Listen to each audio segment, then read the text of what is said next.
Assalamualaikum warahmatullahi wabarakatuh. Berjumpa lagi dengan Sutisno, CGP Angkatan 11 SMPN 1 Kalimanggis, Kabupaten Daerah Tingkat 2 Kuningan yang coba menyajikan modul 3.1 terkait pengambilan keputusan sebagai pemimpin pembelajaran. Kami hadirkan dalam rangka wawancara dengan Kepala Sekolah, Kepala SMPN 1 Kalimanggis, Kepala SMPN 2 Kalimanggis, dan Kepala SDN 2 Kalimanggis Kulon. Selamat menyaksikan. Assalamualaikum warahmatullahi wabarakatuh. Salam Guru Penggerak. Baik, Assalamualaikum warahmatullahi wabarakatuh. Waalaikumsalam.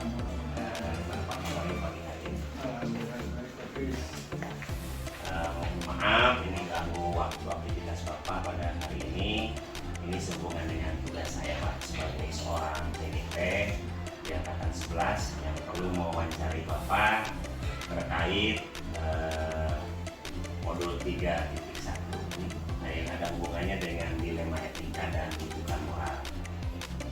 Ada beberapa hal pertanyaan yang perlu saya sampaikan kepada Bapak terkait kegiatan wawancara ini. Semoga ini bisa bermanfaat buat kita semuanya. Ini Pak, selama ini di tempat Bapak bekerja, bahkan mungkin di tempat-tempat lain yang sebelum Bapak bekerja di sini juga mungkin pernah berhadapan langsung terkait masalah-masalah dilema etika dan juga rujukan moral.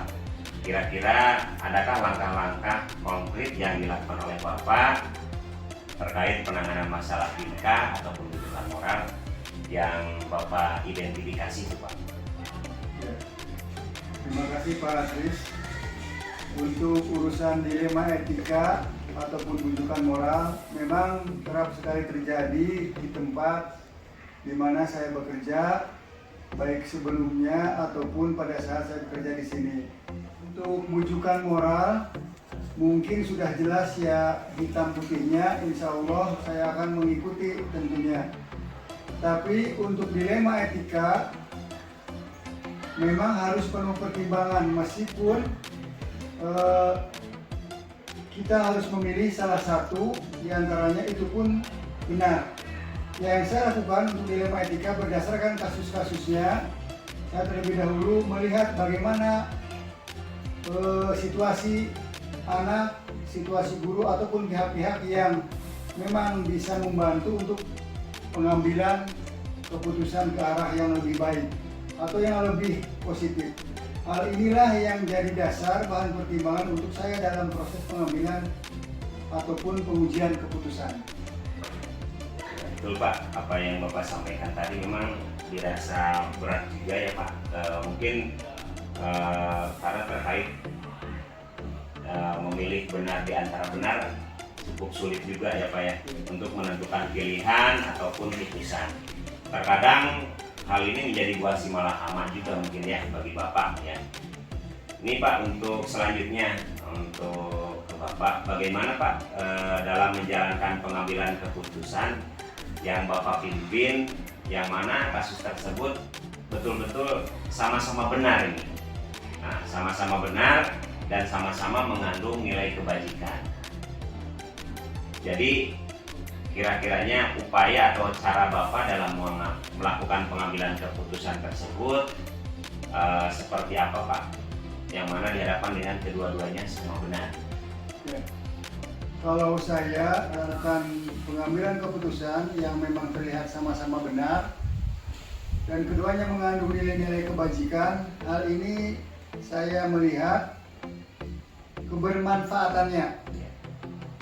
Untuk unsur stakeholder pihak sekolah, semisal keputusan A ini keputusannya bagus, akan tetapi hanya lebih kebermanfaatannya kepada satu atau dua pihak saja. Ini juga perlu ditinjau kembali, akan tetapi seandainya keputusan B ini memang dijadikan sebagai bahan pertimbangan karena memang banyak kebermanfaatannya bagi pihak lain, ini yang jadi bahan pertimbangan saya dalam proses pengambilan keputusan tersebut. Meskipun keputusan tersebut diambil, tapi pada prinsipnya saya tetap menempatkan keputusan yang kolektif kolegial yang mana diikutsertakan dalam proses pertimbangan, mendengarkan suara rekan-rekan, para wakil kepala sekolah, ataupun orang-orang yang dituakan. Bisa juga dengan staf ataupun mungkin saya melakukan sharing pengalaman dengan Bapak kepala sekolah dari sekolah lain. Ada juga dari KKS dan MKKS. Yang dimaksud ini baik tingkat wilayah ataupun tingkat pusat. Ini barangkali dari teman-teman kepala sekolah yang lain kan bisa sharing barangkali di tempat kepala sekolah yang lain pun pernah mengalami kasus seperti itu. Yang jadi dasar pertimbangan dalam pengambilan keputusan yang mana disesuaikan dengan keadaan di sekolah saya, termasuk juga kondisi sosial ekonomi anak ataupun orang tuanya juga kan berbeda-beda di setiap lingkungan sekolah, sehingga itu juga bisa menjadi bahan pertimbangan dalam suatu keputusan. Berarti Bapak dalam pengambilan keputusan itu tidak serta-merta oleh sendiri ya Pak ya? Berarti dengan kolektif kolegia, kemudian berhubungan langsung juga dengan guru-guru atau wakil kepala sekolah ya Pak ya, bahkan TU juga dilibatkan. Bahkan mungkin Bapak sendiri juga kan sebagai ini Pak, sebagai ketua MKKS ya Pak ya, mungkin sering-sering juga. Ya Pak, betul sekali apa yang Bapak sampaikan, meskipun memang sama-sama benar, tapi kebermanfaatannya mungkin bisa saja agak sedikit ya Pak ya, sedikit berbeda dibanding satu dan yang lainnya. Yang ini kebermanfaatan cukup 1-2, yang itu mungkin bisa untuk banyakan ya Pak ya, untuk lebih dari banyak pihak yang memang kebermanfaatan dirasakan penuh.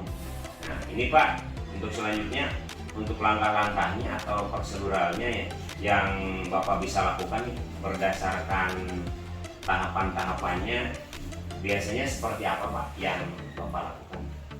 Baik, untuk memutuskannya biasanya saya memanfaatkan waktu jeda tertentu untuk meminta saran atau pertimbangan dalam pengambilan yang saya buat, termasuk juga sering sharing atau berbagi pengalaman. Bisa dikatakan juga manfaat dan mudaratnya bisa jadi bahan pertimbangan karakteristik anak dan karakteristik stakeholder juga bisa jadi pertimbangan, sehingga kita berharap apa yang kita putuskan tersebut kita berharap bisa menjadi menyenangkan semua orang, meskipun memang kayaknya tidak bisa semuanya senang. Ya minimal bisa meminimalisir yang tidak puasnya. Begitu Pak Tris. Ya, terima kasih Pak. Berarti dalam mengambil langkah Bapak memanfaatkan waktu jeda ya Pak ya, jeda tertentu, kemudian juga Bapak pertimbangan lainnya melihat pertimbangan berdasarkan karakteristik anak ya Pak ya, termasuk juga unsur stakeholder ya Pak yang Bapak sampaikan, yang memang sekiranya membuat semuanya senang, meskipun memang ada yang tidak puas mungkin ya Pak ya, tapi minimal ya bisa meminimalisir lah mungkin maksudnya gitu ya Pak. Ini dari hal-hal yang dilakukan oleh Bapak nih Pak dalam melakukan pengambilan keputusan, hal-hal apa yang dianggap efektif dalam keputusan oleh Bapak itu Pak, yang dirasakan efektif seperti apa Pak? Hal-hal yang dianggap efektif yang saya lakukan dalam pengambilan keputusan, karena memang sebelumnya saya suka ngobrol dengan rekan-rekan, dengan wakil kepala sekolah, TU, dan staf yang lainnya, juga teman-teman MKKS, ini dirasakan efektif untuk dijadikan bahan pertimbangan untuk kita dalam melakukan pengambilan keputusan. Berarti hal yang dilakukan oleh Bapak dalam pengambilan keputusan ini yang dianggap efektif ini, sebelumnya Bapak mungkin karena suka ngobrol dengan rekan-rekan atau wakil kepala sekolah atau teman-teman MKKS, sehingga ini jadikan pertimbangan dalam pengambilan keputusan. Jadi dari apa yang Bapak sampaikan ini berarti jangan obrolan ataupun sharing Pak ya.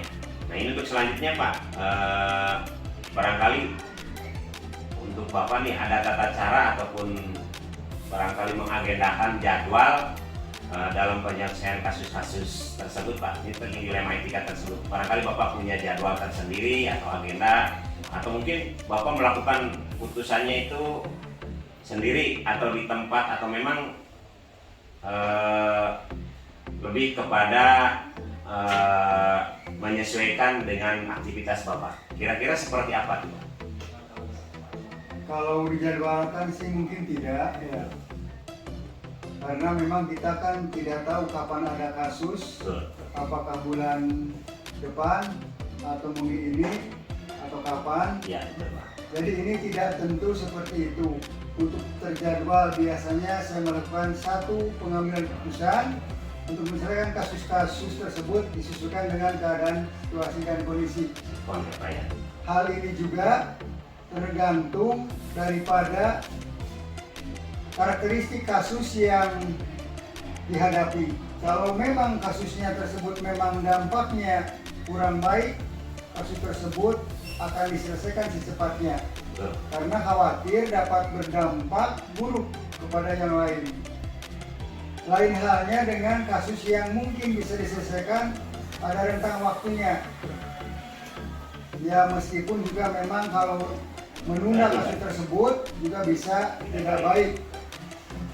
Jadi kalaupun misalkan memungkinkan untuk menyelesaikan, kita lihat situasi dan kondisinya, kita sesuaikan. Kemudian juga mungkin aktivitas saya sebagai kepala sekolah juga harus menyesuaikan diri. Khawatirnya, kemudian juga mungkin aktivitas saya sebagai kepala sekolah juga harus menyesuaikan diri. Khawatirnya untuk penyesuaian kasus berbarengan dengan penyelesaian kasus berbarengan dengan kegiatan lain. Jadi mungkin dengan bahasa lain ada skala prioritas ataupun dilakukan identifikasi kasus terlebih dahulu. Berarti yang Bapak lakukan terkait penjadwalan khusus tidak ada ya Pak ya? Tidak, karena memang kita tidak tahu kapan ada kasusnya, bisa minggu ini, bisa bulan depan, atau bisa juga terjadi saat sekarang. Ya berarti tidak terjadwal secara khusus ya Pak ya, disesuaikan dengan situasi dan kondisi yang Bapak tadi sampaikan ya Pak ya. Berarti Bapak dalam mengidentifikasi kasus ini lebih kepada skala prioritas ya Pak. Baik Pak, untuk selanjutnya Pak, mohon maaf nih, untuk selanjutnya adakah seseorang Pak, atau yang boleh dikatakan faktor-faktor yang dapat membantu Bapak untuk menyelesaikan suatu kasus tersebut? Ataukah Bapak menangani kasus tersebut ditangani oleh sendiri saja Pak? Atau bagaimana nih Pak? Ya.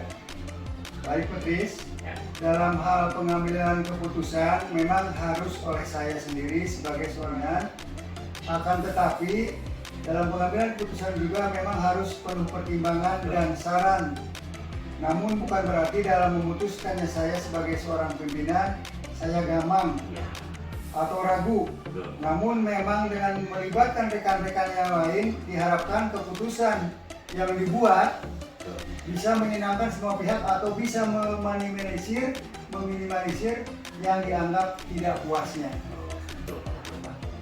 Jadi berarti benar-benar pertimbangannya kesana kemari ya Pak, ke atas ke bawah ya. Mungkin kanan kirinya diperhatikan juga oleh Bapak, perlu pertimbangan meskipun pada prinsipnya itu adalah hak prerogatif Bapak ya Pak ya, sebagai pengambil keputusan.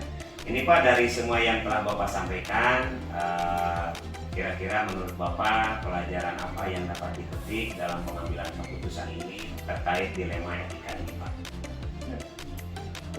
Pelajaran yang dapat dipetik dalam pengambilan keputusan terkait dilema etika ini karena memang dalam mimpin itu cukup lumayan, jadi perlu pertimbangan, perlu pengalaman banyak, banyak membaca dan menambah keilmuan, bahkan harus menyerap informasi juga dari bawah, dari rekan-rekan, sehingga dalam proses pengambilan keputusan bisa berjalan dengan lancar, menyenangkan semua pihak atau tidak adanya yang tidak puas. Ya, dari apa yang Bapak sampaikan tadi juga bisa menjadi bahan acuan buat saya bahwasanya memang menjadi seorang pemimpin juga harus banyak menyerap informasi. Menyerap informasi ini berarti menyerap aspirasi menyerap apa? aspirasi juga, Dari bawah. baik dari bawah ataupun dari rekan-rekan. Ataupun juga mungkin sharing dengan pimpinan-pimpinan yang dari sekolah lain, sehingga bisa menambah wawasan, bahkan dalam satu proses pengambilan keputusan juga dengan penuh pertimbangan. Ya, baik Pak, terima kasih wawancara kita hari ini. Dari apa yang Bapak sampaikan juga, ini juga mungkin tidak hanya buat Bapak sebagai acuan, tapi buat saya juga ya Pak ya, bahwasanya seandainya saya menjadi seorang pemimpin juga harus memang banyak menyerap informasi dari grassroots ya Pak ya, dari bawah lah, sebagai bahan pertimbangan. Dan juga memang kita juga harus berkolaborasi, kita sharing ya Pak dengan yang lain. Terima kasih Pak dari waktu yang Bapak berikan untuk saya melakukan wawancara kepada Bapak. Semoga ini bermanfaat tidak hanya buat saya sendiri tapi buat pihak sekolah juga. Mudah-mudahan dengan kegiatan wawancara, observasi ataupun hal lainnya menjadikan sekolah kita semakin maju, pendidikannya juga semakin meningkat. Terima kasih Pak atas waktu yang diberikan. Ya Pak. Ya, Pak. Assalamualaikum Pak.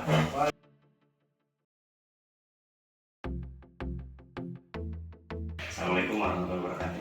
Waalaikumsalam warahmatullahi Dari mana kabarnya? wabarakatuh. Alhamdulillah. Kumaha Pak Tisno sehat? Alhamdulillah damang Pak. Baik Pak Kepala, Pak Kepala SMPN 2 Kalimanggis, mohon maaf saya mengganggu waktu aktivitasnya pada hari ini karena memang ini berkaitan dengan tugas saya Pak sebagai CGP Angkatan 11 yang akan coba mewawancarai Bapak terkait modul 1 yang berhubungan dengan dilema etika dan rujukan moral. Ada beberapa pertanyaan yang perlu saya sampaikan kepada Bapak. Mohon pencerahannya, mohon juga jawabannya. Mudah-mudahan kita bisa sharing juga pada kesempatan hari ini. Insya Allah. Ini Pak, pertanyaan yang pertama nih, selama ini di tempat Bapak bekerja, bahkan mungkin di tempat-tempat lain sebelum Bapak bekerja di sini, Bapak pernah menangani kasus-kasus tertentu yang berhubungan dengan dilema etika dan juga rujukan moral.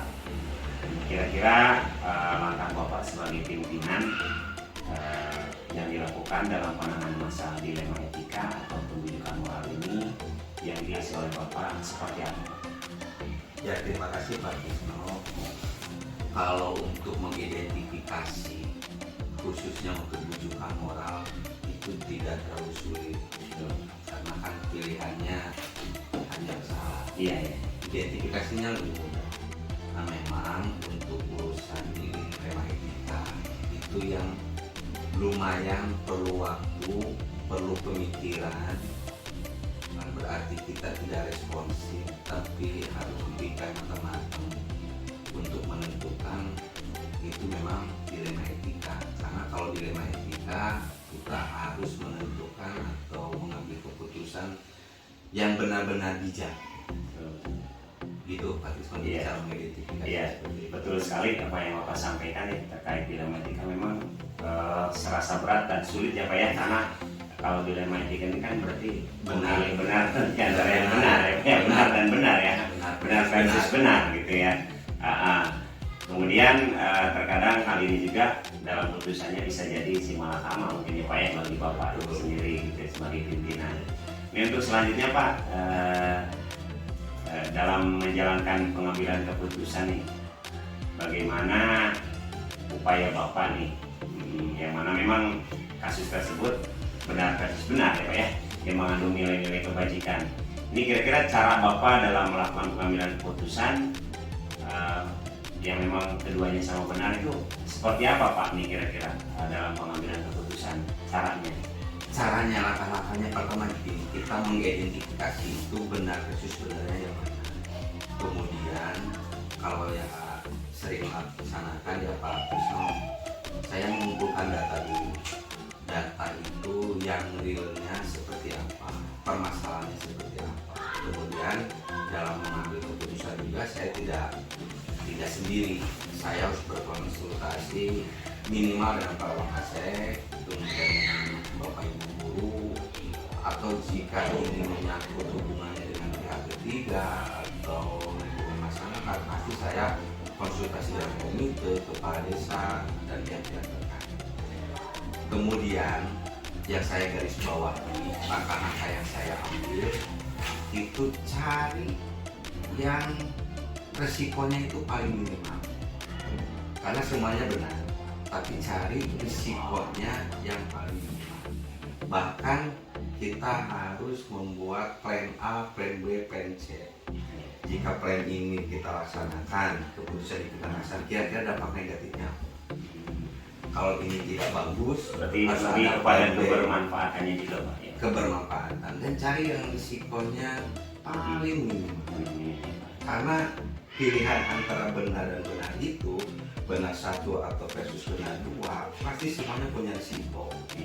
Terus ini Pak, kira-kira langkah-langkah atau prosedur yang Bapak lakukan nih dalam tahapan-tahapannya yang biasa Bapak lakukan seperti apa? Apakah memanfaatkan waktu tertentu atau di mana aktivitas Bapak? Dan Biasanya gini Pak Tris, kalau khususnya untuk dilema etika, kadang permasalahan itu munculnya itu ya tidak terduga ya. Kita harus responsif, tapi responsif di sini kita tidak bisa gegabah untuk mengambil keputusan. Jadi tetap ketika ada permasalahan seperti itu, otomatis saya harus mendirikan waktu yang ekstra untuk berpikir keras waktu itu. Apalagi kalau dilema etika ini perlu penanganan yang cepat. Ya. Tapi cepat ini bukan berarti gegabah. Jadi kita tetap langkah-langkah dalam penentuan pengambilan keputusan itu harus minimal kita identifikasi masalahnya, kita komunikasi dengan pihak-pihak terkait, kita timbang-timbang sebelum keputusan itu keluar. suka sering juga nggak barangkali dengan, karena kan ada MKKS ya atau Sangat sering.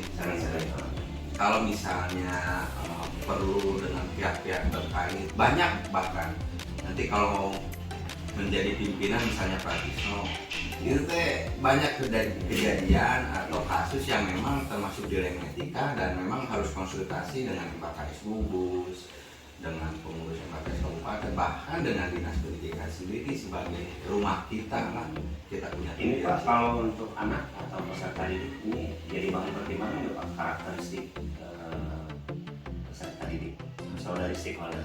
Jelas, sangat menjadi pertimbangan sekali, apalagi keputusan yang harus diambil itu kan yang pertama itu yang harus kita pikirkan itu yang harus berpihak kepada murid gitu. Jangan sampai keputusan itu justru merugikan murid, merugikan aktivitas pembelajaran di sekolah. Berarti keputusan yang Bapak ambil pertimbangan kepada murid, kemudian ada unsur stakeholder lain yang dilibatkan juga, kemudian putusannya itu memang benar-benar yang mungkin kalau Bapak memilih A atau B-nya berarti kan lebih kepada banyak yang bermanfaat ya, sehingga menyenangkan semuanya. Tapi mungkin ada sih yang tidak puas mungkin ya Pak ya, tapi mungkin diminimalisir ya, yang mau diminimalisir ya tadi apa yang disampaikan. Paling minimal, apalagi kalau misalnya kebenaran versus dengan kasihan. Iya, itu lebih juga sering terjadi. Ya. Ini Pak, dari hal-hal yang dilakukan oleh Bapak dalam melakukan pengambilan keputusan ya, hal-hal yang dianggap efektif ya, seperti apa Pak yang efektif yang Bapak lakukan dalam pengambilan keputusan ini? Ya, sebenarnya masih seperti tadi ya Pak Wisno, menurut saya yang paling efektif itu ketika keputusan itu yang pertama unsur kebermanfaatannya yang paling berlebihan dan risikonya yang paling minimal. Yang kedua, ketika keputusan yang diambil ini tidak merugikan khususnya peserta didik, ya khususnya itu yang harus diutamakan. Kemudian selanjutnya yang efektif ini keputusan diambil itu harus menyelesaikan masalah, itu yang utamanya. Jangan sampai keputusan yang diambil masalahnya justru jadi tidak selesai. Itu menurut saya 3 poin itu efektif, penting. Nah, makanya kan mungkin dari obrolan Bapak juga, kalau misalkan sudah terbiasa dengan rekan atau teman atau wakil kepala sekolah lain, kadang di sela-sela waktu itu suka dimanfaatkan juga ya. Bisa lah, fleksibel kalau waktu. Kadang kalau memang mendesak, saya panggil tim pengelola sekolah berunding di sini atau di ruangan tertentu, atau perlu dipimpin dengan semua guru, kita semua guru fleksibel lah. Ini Pak, untuk selanjutnya Pak, barangkali Bapak ada tata cara ataupun jadwal atau agenda khusus nih Pak, barangkali ada agenda mengagendakan dalam ini kan ada kasus ini barangkali mengagendakan khusus atau untuk mengambil keputusan, atau memang Bapak langsung putuskan sendiri atau bagaimana nih Pak terkait agenda itu? Sebenarnya kan kalau kasus itu memang permasalahan itu sebenarnya bisa juga diagendakan ya. Tiap hari sebenarnya ada kasus. Cuma yang dilema etika memang tidak sedikit. Tapi minimal agenda khusus yang saya terapkan di sekolah ini, setiap minggu itu 1 kali kita ada rutin misalnya.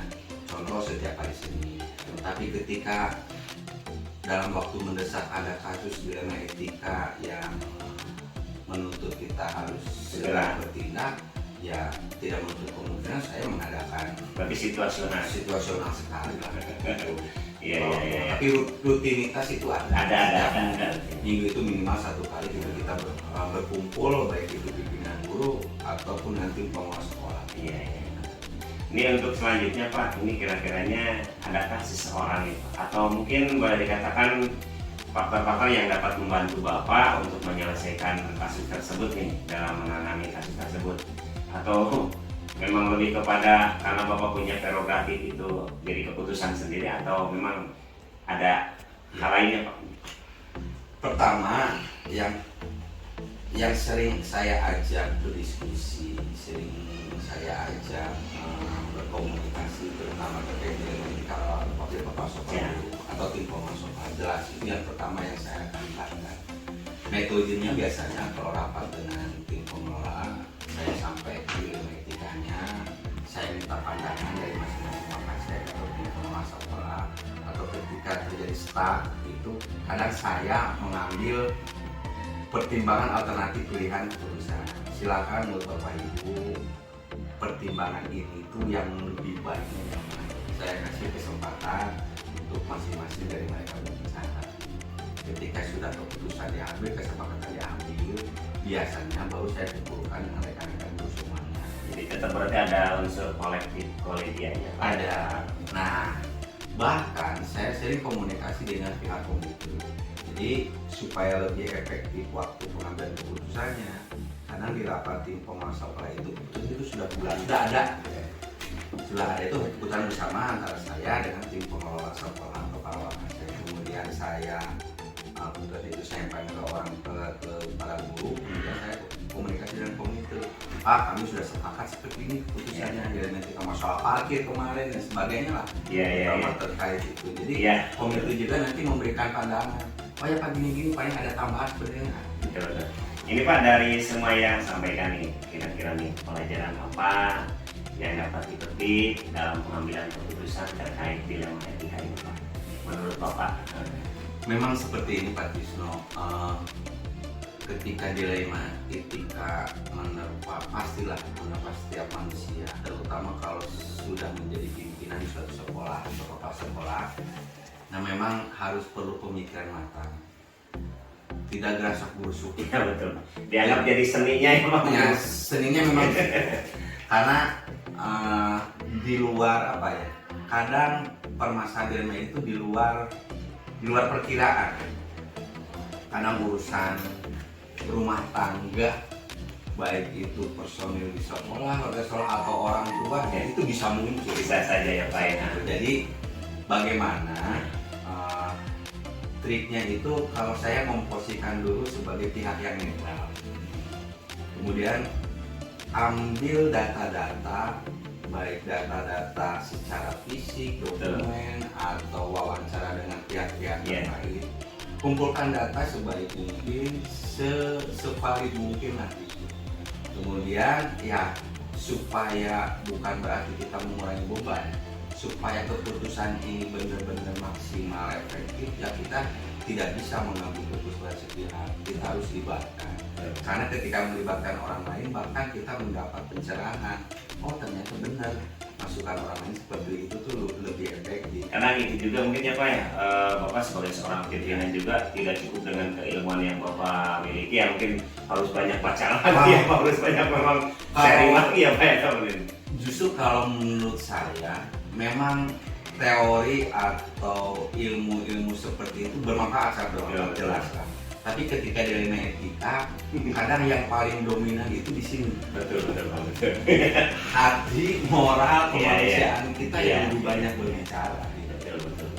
Jadi ya itu versus kebenaran dengan rasa kemanusiaan atau rasa kasihan itu kadang itu Lain halnya dengan rujukan moral ya Pak itu. atau rujukan moral Udah hitam putihnya jelas ya Pak ya. gampang. Iya. Benar terus salah, ini yang benar versus benar.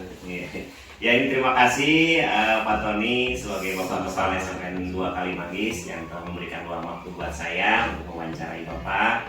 Semoga wawancara kita hari ini bisa bermanfaat tidak hanya pribadi buat saya mungkin ya Pak ya, tapi juga mungkin bermanfaat juga untuk lingkungan sekolah di sini. Betul. Dengan kepemimpinan Bapak, saya doakan semoga sehat, semoga semakin maju SMP 2, semakin ini lagi untuk pendidikan semakin meningkat. Amin.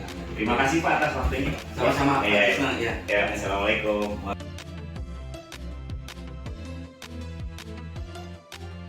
Assalamualaikum warahmatullahi wabarakatuh. Waalaikumsalam warahmatullahi wabarakatuh. Gimana kabarnya Pak? Alhamdulillah. Kabar Bapak bagaimana? Alhamdulillah sehat Pak. Ini mohon maaf nih Pak, Pak Kepala SMP SD 2 ya, SD 2 Kalimanggis Kulon. Saya mengganggu waktu Bapak untuk kesempatan wawancara yang memang saya coba manfaatkan waktu lama Pak hari ini mencari Bapak. Semoga tidak merasa terganggu ya Pak ya dengan aktivitas Bapak. Ini Pak, kebetulan saya sebagai calon guru penggerak CGP Angkatan 11, saya ditugasi untuk mewawancari Bapak terkait modul 3.1 ini yang berhubungan langsung dengan dilema etika dan tujuan moral. Ini mungkin ada beberapa pertanyaan yang mudah-mudahan Bapak bisa memberikan pencerahan atau jawaban yang sekiranya bisa bermanfaat untuk kita semua. Ini Pak, selama ini di tempat Bapak bekerja, kan mungkin di tempat-tempat sebelum Bapak bekerja, Pak Kepala ini sering berhadapan dengan kasus-kasus tertentu yang berhubungan dengan dilema etika dan juga bujukan moral. Kira-kira cara teknik penanganannya seperti apa Pak? Atau barangkali Bapak mengidentifikasinya seperti apa terkait dilema etika dan bujukan moral tersebut? Oh ya, terima kasih. Bagus. Mengenai kasus dilema etika ya dengan bujukan moral. Kalau bujukan moral kan itu sudah jelas maksudnya ya. Itu saya dalam pengambil keputusan saya memilih ikuti ya. Tapi untuk kasus dilema etika itu memerlukan berbagai pertimbangan atau masukan dari rekan-rekan guru atau dosen atau dari Betul Pak, apa yang Bapak sampaikan tadi memang cukup dirasa berat. Kalau untuk dilema etika agak sulit juga ya Pak ya. Ya. Soalnya kan kalau dilema etika lebih kepada benar versus benar Ya, kan, benar. betul. Jadi harus memilih benar di antara yang benar gitu kan. Ini memang sulit untuk menentukan pilihan. Untuk selanjutnya Pak, nih bagaimana Bapak menjalankan pengambilan keputusan yang Bapak milih? Yang memang kasus tersebut sama-sama benar, ya kan? Kemudian juga sama-sama mengandung nilai kebajikan. Kira-kira bagaimana caranya Bapak melakukan pengambilan keputusan tersebut yang mana kedua-duanya sama-sama benar? Untuk mengambil keputusan tersebut memang dibutuhkan pengalaman yang cukup matang ya. Kalau saya sih sharing dengan kita pendapat pasti dengan baik dengan siswa atau guru atau bahkan mungkin di kami di SD kan ada satu wadah yang saya itu jika saya manfaatkan untuk membuang sampah di tempat yang telah disediakan. Terima kasih. Ya, apa yang Bapak sampaikan meskipun sama-sama benar tapi memang mungkin dilihat dari kebermanfaatannya Pak ya. ya. Kebermanfaatannya mungkin agak sedikit berbeda. Kalau yang satu kadang manfaatnya mungkin hanya untuk beberapa pihak, kalau ini lebih kepada banyak pihak ya Pak ya. Nah, kira-kira untuk langkah-langkahnya atau prosedurnya yang dilakukan oleh Bapak, tahapannya seperti apa Pak? Terima kasih untuk memutuskannya. biasanya saya memanfaatkan waktu jeda ya. Waktu jeda dia tentu untuk meminta saran atau pertimbangan dalam pengambilan keputusan tersebut yang saya buat, termasuk juga sering sharing atau berbagi pengalaman. Bisa dikatakan juga manfaat dan mudaratnya seperti apa ya. Jadi itu untuk jadi pertimbangan. Karakteristik anak, karakteristik owner juga bisa jadi pertimbangan, sehingga kita berharap apa yang kita putuskan tersebut itu bisa menjadi menyenangkan semua orang. Ya. Meskipun memang kayaknya tidak bisa semuanya senang. Ya, ada Ya yang tidak minimal, puas. minimal bisa meminimalisir yang tidak puasnya lah. Betul, betul.